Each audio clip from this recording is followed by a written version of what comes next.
What's up, everybody? Now, like you've probably already guessed if you clicked on the link of this video, I have a very special guest on the channel today.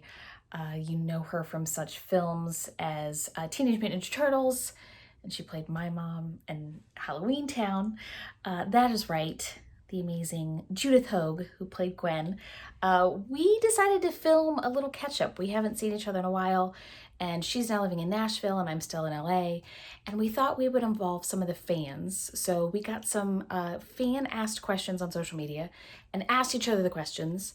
And then we had such a great time talking about Halloweentown and memories about Debbie Reynolds, etc., that it turned into a good-sized conversation. So you can see part of that conversation on Judith's YouTube channel, which I'll link below, and you can see the other part here. So please enjoy a little Cromwell catch-up with Judith Hoag.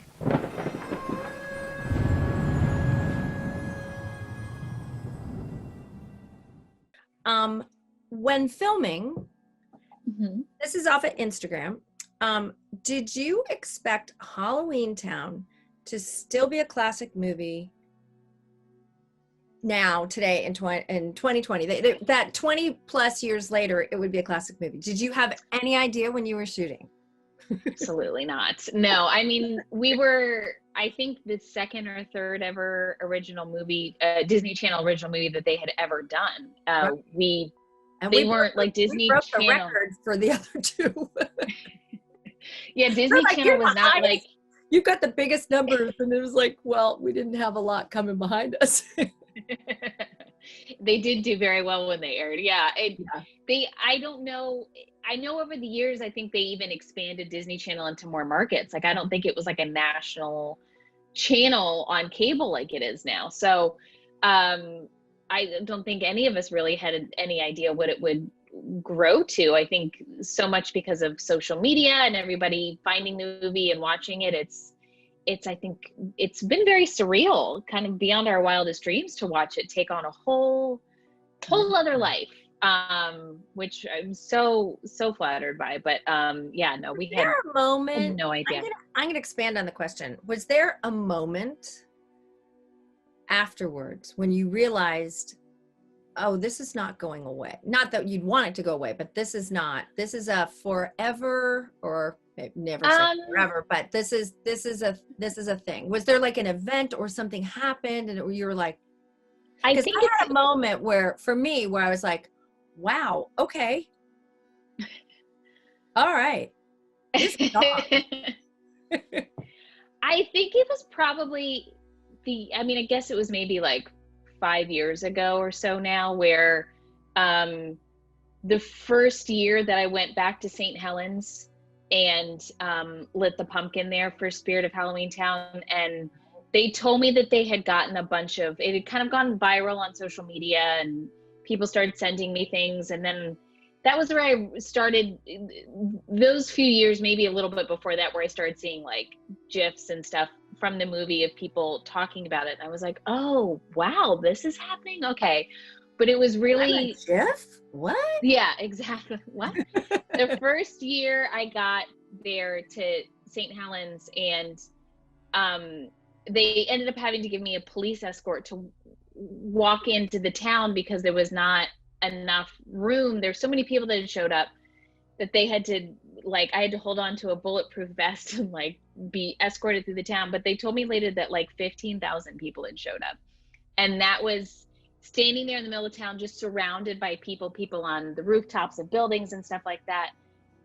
I was like, I'll never forget that day. And I think that was just, I was overwhelmed. And I think that was where I was like, wow, this has grown beyond anything I ever understood. And this is so cool, but like, wow, and I think that was where just, I definitely had sort of that physical representation right in front of me of just like, this is bigger than I ever could have realized.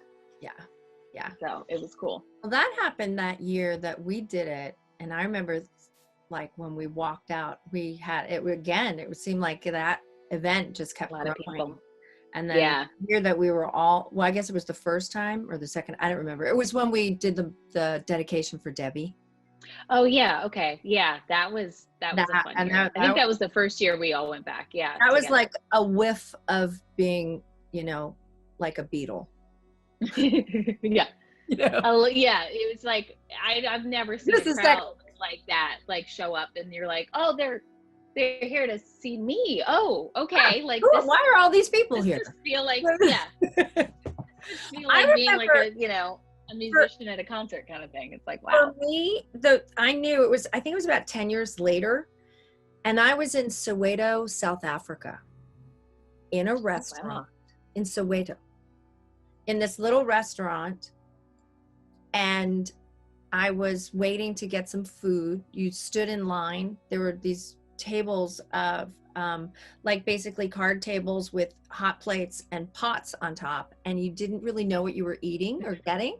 And I have to say, it's a meal I'll never forget. It was the most delicious food I think I've ever put in my mouth. And I was there waiting to fill up my plate, and a little girl came up to me and said, "Are you in Halloweentown? Were you in Halloweentown?" Wow. And I was like, "Were you the mother?" That would have blown my mind. Yeah. And it totally blew my mind. And I thought, okay, yeah. Wow. Well, you were talking about the stuff that you took home, and you were talking about, I had some questions about Halloweentown too, when you became the scary creature, and like some people wanted to know like what that process was like, if that was actually you, which it definitely was. Some people weren't sure. So what is because I know they took like a mold of your face and everything, right? Like yeah, for the so I had to do that process where they basically do a cast to like right at your mid chest, and I didn't have to do the straws, which I was very relieved. They made nostril holes big enough, but I remember being in it. You're in, paper mache. It's not paper mache, but it's plaster. And, and we're in LA, and I'm in there and I'm thinking, what if there was an earthquake right now? It's a weird sensation. I had to get one done for the first one, and they ended up changing the script, so I didn't need it, but it's a weird, all that for that. And you didn't get to use it. I still have I had a moment though where I was like, my heart started to race, and it was like, oh no. We're not panicking in here. We're not going to do it. Yeah. And then it was fine. But I had to go to an ophthalmologist, and they had contacts made. They were so rad. They were amazing. No, I should have kept them. I think they were on loan though. I think I couldn't. And oh really? You can loan contacts? Wow. It doesn't seem right. Or that's what they told me, and that's why I couldn't have them. They were probably going to somebody else. Yeah. And although it had my eyeball juice on them, so they're used. Eyeball juice, like that's a thing. I don't know. Go. But I remember I've never worn contacts, and so it was like they were taking sandpaper and putting it on my eyeballs, and it was so uncomfortable that like I wanted to go out of my skin. But I learned that if I just breathed and like calmed down, it would stop. And they knew it was a little bit of an issue, because at first it was like, okay, hang on. And they were like, are you okay? And I was like, I will be, I will be, but no, I'm not at the moment, but I will be. And so they said, why don't we take them out in between setups? And I was like, no. Once they're in and like everything calmed down, you're not touching we're them. Just leaving. I would have left we're gonna until the end of the shoot if they would have let me. And then I could have walked around with like reptile eyes.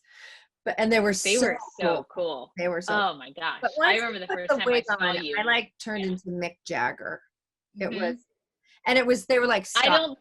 You have to stop. I remember, I don't feel like I heard you in your actual voice that day at all. Not. Like it was like she's channeling somebody else. She's coping. She'll be fine. And then we'll have lunch together tomorrow when she's Gwen again. Okay, I have a good one for you. What was your most memorable scene and why? Ooh. Well, I have a feeling that might take us to someone we haven't talked about yet. yeah, there's so many. I think in particular, probably filming like the first movie, shooting everything in the beginning. Like we said, we were able to do a lot of the beginning scenes in the house first, which is very rare when you shoot a movie because most of the time you are so out of order. But we got to shoot the beginning scenes of the movie at the beginning of the shoot. So that was a very exciting time because it was like that fresh first day of school energy and like everybody's on set and you're like, okay, we're going to establish everything. So I remember those days very fondly, but I think also the last day of shooting for me was the broom flying scene with Debbie, where it was like up all night or something.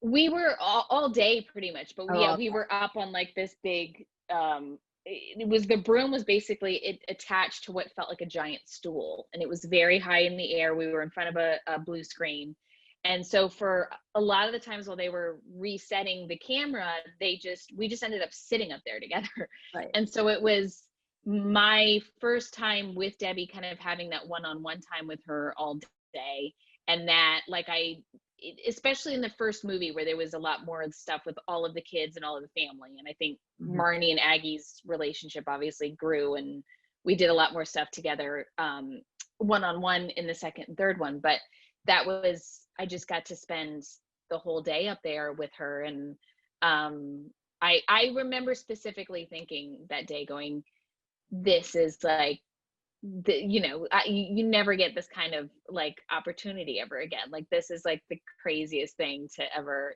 this is so special to just, not only be able to be in a movie with her, but just to, hang out on a stool all day, like, and laugh and just have fun. Like, so. She was one of the funniest people and had the greatest stories. She was just such a storyteller. Yes. Oh my gosh. She was. She has stuff that I take with me all the time. Absolutely. I wish I had like written more of it down. At the time I'm like, I'm gonna remember all this, and I didn't. There's some stuff I don't. But my greatest regret is that I didn't. No, not that you asked. Nobody asked. Now I'm adding my own, but my regret and working with her, because I love working with her so much. Now I get to ask my own questions. Was that I didn't reach out to her more. To spend more time with her, because she was available, and I think I was a little bit intimidated. It's saying my internet connection's unstable, which is understandable. Debbie's here. My internet just got unstable. She's like, "Oh, we loved you too. Yeah, we loved you too." But I loved her. She's like, hello, guys. Yeah, I think I didn't realize at the time. I don't know if you had this experience. I didn't realize at the time how influential she was to me in terms of her wisdom and story. Absolutely. And things that she taught me some things about how to be an actress that I'll never forget. Totally. I feel like I didn't realize that, at the time how much I was soaking in. And then later on just gave me so much perspective on having a career, and certainly what a gift it is to be able to perform for people and make them happy. And it definitely it gave me such a shift of a perspective and it was so good, I think, for me to see as a young teenager, how important it was to hang on to some of those other things, and, to be a good human and a good person over, especially somebody like her who was such a legend, and you have no idea, when you hear you're going to work with somebody like that, how they're going to be, when you first meet them. And she certainly just defied surpassed all expectations. I have a question about that. So you do? Yes. Great.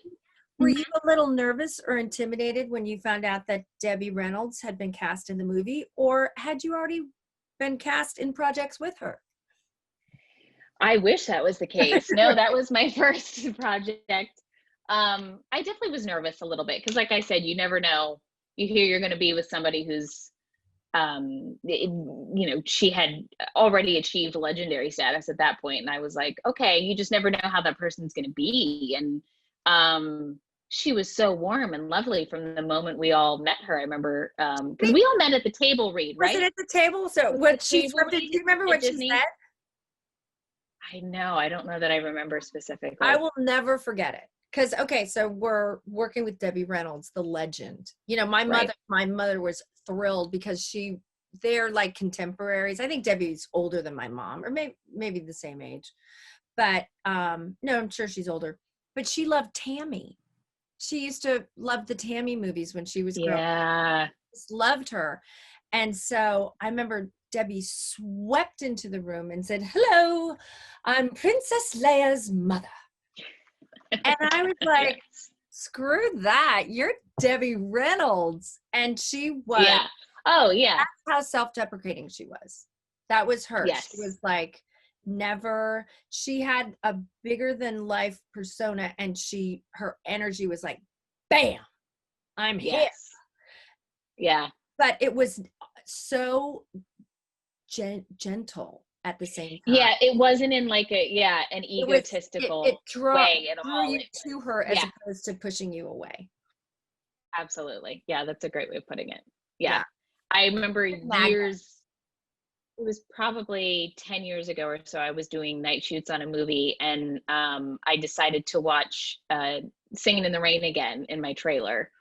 And I just watched it again as an adult, and I remember, the credits rolled and like getting emotional, because I was like, wow, I can't believe I got to like not only work with this woman, but like become friends with her and get to know her and stuff. And she just was so very special. So I have a copy of Singing in the Rain that she autographed for me. I do too. Yeah. I remember I loved hearing her stories about it, because she loved. Oh, she had amazing. She loved sharing stories. Yeah.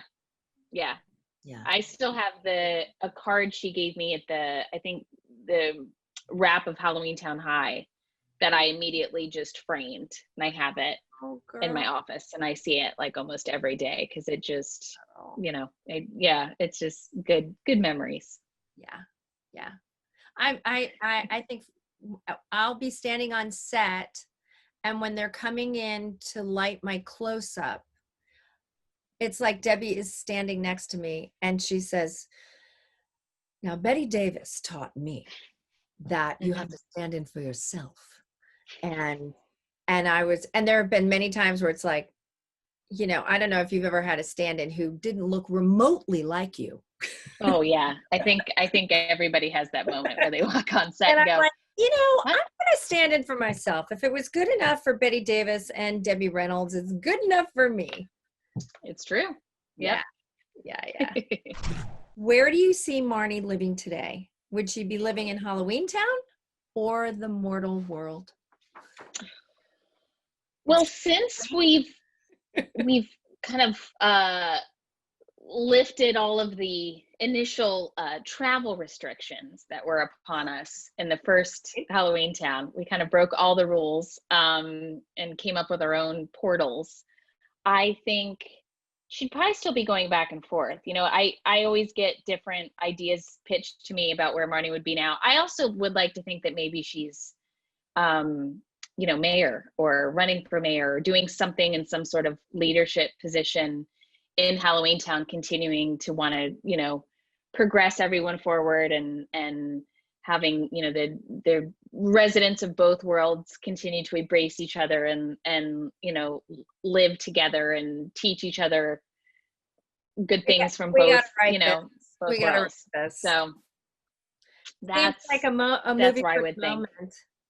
Yeah. I think maybe Luke would be working with her, and all the different family members would be. But would young Cal doing back? That's the thing. I don't think there's a lot of people over the years that have been like, see, Marnie and Cal should have ended up together, and I'm like, no. Marnie would never in a million years end up with Cal. She wouldn't even, Okay, so that was a question that I got, And I don't know about you, but I got so many good questions, and trying to just get 10 was I know there were so many great ones. But yeah, somebody did say, so you met during the movie. mm-hmm. Daniel Koontz is who we're talking about now. Yes. And is that when you fell in love with him? And I was like, how old were you? You were like 15 at the time. I was 16. Yeah. 16. Yeah. And he's got a few years on me. So, no. Yeah, no. No, we were friends, and we met doing the movie. But we didn't actually get together until a few years ago. So, and there was a good, I think 10-year gap at least in between, because we had hung out a few times after, like in LA after we had finished the movie, but as friends.